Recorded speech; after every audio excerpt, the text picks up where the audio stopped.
వ్రతం కంప్లీట్ అయిపోయిన తర్వాత ఇంకా స్వామివారి అన్నప్రసాదం కోసం మేమైతే వెళ్ళామన్నమాట. మాకైతే స్వామివారి ప్రసాదం దొరికింది. ఈ భోజనం అయితే చాలా అంటే చాలా బాగా పెట్టారండి.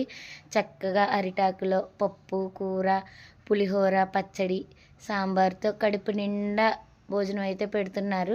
అన్నవరంలో అన్నప్రసాదం అయితే చాలా అంటే చాలా బాగుందండి. మీరు ఎప్పుడైనా తినుంటే కనుక కామెంట్ చేయండి. ఇంకా తులసి మొక్కలతో స్వామివారిని ఎలా అలంకరించారో చూడండి. ఇక్కడైతే లక్షపత్రి తులసి పూజ జరుగుతుందన్నమాట. వీళ్ళందరూ స్వచ్ఛందంగా తులసిని సేకరించి వేరు చేస్తున్నారన్నమాట. ఈ పెద్దావిడ చూడండి, ఆ వయసులో కూడా స్వామివారిని ఎంత శ్రద్ధగా దర్శనం చేసుకుంటున్నారో, ఎంత బాగా మండపం అలంకరించి పూజ అయితే చాలా ఘనంగా చేస్తున్నారండి. మాకు ఈ దర్శన భాగ్యం కలగడం చాలా సంతోషం అనిపించింది. ఇది ఒక 4 రోజులు మాత్రమే ఉంటుందంట. మీరైతే వెళ్ళే ముందు వీడియోని లైక్ చేసి సబ్స్క్రైబ్ చేయండి. Thank you.